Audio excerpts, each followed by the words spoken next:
Bienvenue sur votre chaîne Flora TV News, c'est l'heure de l'information du jour. Aujourd'hui, focus les coulisses diplomatiques qui se jouent à Washington, à Doha, l'ex-président Joseph Kabila qui a envoyé son conseiller pour une mission de lobbying à Washington et autres informations. La RDC sous tension. Manœuvres secrètes, diplomatie de choc et drame humanitaire sans fin. Une semaine brûlante pour la RDC. Alors que les bruits de bottes résonnent toujours à l'est du pays, une intense bataille diplomatique se joue dans l'ombre à Washington, Doha et Kinshasa. Le sort de la paix régionale et de milliers de vies se joue désormais en coulisses. La chef de la mission des Nations Unies en RDC, MONUSCO, Bintou Keïta, s'est rendue à Goma pour la première fois depuis que la ville est passée sous contrôle de la coalition AFC M23. Elle était soutenue par le Rwanda, selon Kinshasa. Keïta marche sur un volcan à Goma, pendant que Kabila manœuvre à Washington et que Doha s'invite au bal des négociations. Le Rwanda, l'acteur invisible devenu trop visible.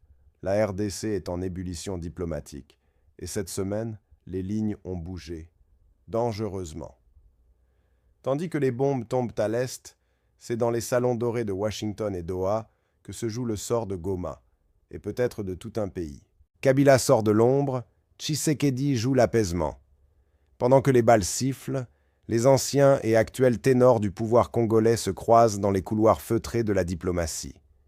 Joseph Kabila, discret depuis son départ, a mandaté Kikaya Bin-Karoubi pour une mission de lobbying à Washington. Objectif : pousser une approche inclusive à la crise, comprendre, réhabiliter certains anciens dans le jeu politique, mais surtout proposer une voie parallèle aux négociations officielles. En parallèle, les négociations congolais-rwandais ont été réactivées dans la capitale américaine sous médiation directe des États-Unis. Une réunion ministérielle est annoncée, en prélude à une possible signature d'un accord de paix dès juillet. Mais beaucoup s'interrogent. Quelle paix? Avec qui? Et à quel prix? Doha, théâtre secret d'un marchandage explosif. Pendant ce temps, au Qatar, les tractations se poursuivent dans l'ombre, entre émissaires congolais et représentants de la coalition AFC M23. Le but ? Parvenir à un accord parallèle, qui serait ensuite intégré au Grand Accord de Washington. Mais pour Kinshasa, discuter avec des groupes qualifiés de terroristes appuyés par le Rwanda est un aveu d'échec ou un signe de realpolitik douloureux. Assemblée nationale. Nicolas Kazadi échappe aux poursuites judiciaires. Les députés ont dit non au réquisitoire du procureur général contre Nicolas Kazadi, ancien ministre des Finances. Il est accusé de divulgation de secrets d'État. Mais pour la commission spéciale, ses propos relèvent simplement de la liberté d'expression. Résultat, pas d'autorisation d'enquête contre lui. Crise des Mobondo. Plus de 3000 morts dans l'indifférence. Et pendant que les regards sont tournés vers Goma et Washington, le grand Bandundu agonise dans l'oubli.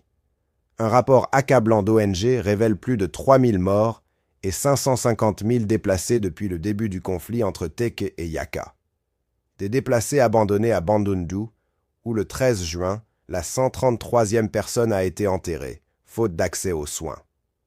On ne vit pas, on survit, déclare un responsable de camp. Des enfants orphelins, des femmes veuves, des écoles détruites. Et l'État, absent. OULA. Vers le désarmement volontaire des Mbororo. Le général pacifique Masunzu a appelé les éleveurs Mbororo à déposer volontairement les armes à Nambia, dans le territoire de Niagara. Un message clair.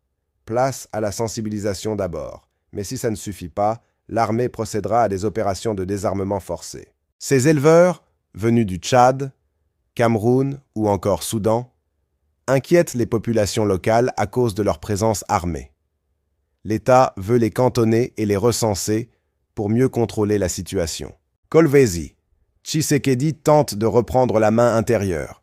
Le président Félix Tshisekedi a tenté de reprendre l'initiative à l'intérieur du pays en clôturant la 12e conférence des gouverneurs à Kolwezi. Thème : la santé, facteur de cohésion nationale. Un choix symbolique dans un pays fracturé à l'est, sinistré à l'ouest, crise des Mobondo et exsangue sur le plan humanitaire. Tshisekedi a promis de suivre personnellement l'application des recommandations. Un engagement fort, dans un contexte où les précédentes promesses sont restées lettres mortes. Lubumbashi, le BCNUDH prône une exploitation minière verte. À l'occasion de la DRC Mining Week, le Bureau conjoint des Nations Unies aux droits de l'homme a rappelé aux compagnies minières l'importance de respecter les droits humains et de tendre vers une exploitation durable. Objectif: transformer les ressources comme le cuivre ou le cobalt en minerais verts. L'accent est aussi mis sur la santé, l'éducation et la préservation de l'environnement pour les communautés locales. Pluies diluviennes en RDC et au Congo-Brazzaville, plusieurs morts. À Kinshasa, des pluies torrentielles ont causé la mort d'au moins 19 personnes, inondé plus de 500 ménages et endommagé de nombreuses routes. À Brazzaville aussi, 3 morts ont été recensés, avec des dégâts impressionnants. Rues inondées, maisons submergées, transports paralysés.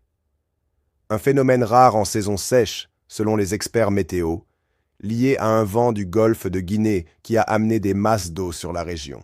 Les populations sont prises de court. Prise de Nord Kivu, arrestation du chef milicien Kasereka Kassiano, alias Kabido.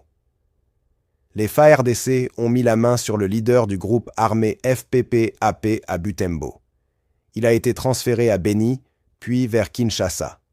Un coup dur pour les milices dans l'est du pays. Le Rwanda au centre du jeu. Et du feu. Ce qu'il faut retenir, c'est que le Rwanda, longtemps accusé d'être l'instigateur de la crise à l'est, semble aujourd'hui de plus en plus intégré aux mécanismes de résolution. Une absurdité pour Kinshasa, un jeu dangereux pour la paix. Quand les bourreaux deviennent des partenaires de dialogue, quelle justice, quelle vérité, quelle réconciliation espérer. Voilà pour ce tour d'horizon de l'actu en RDC et autour.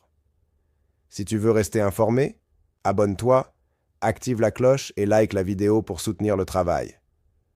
Dis-nous en commentaire ce que tu penses de ces infos. À très vite pour une nouvelle édition d'Actualité.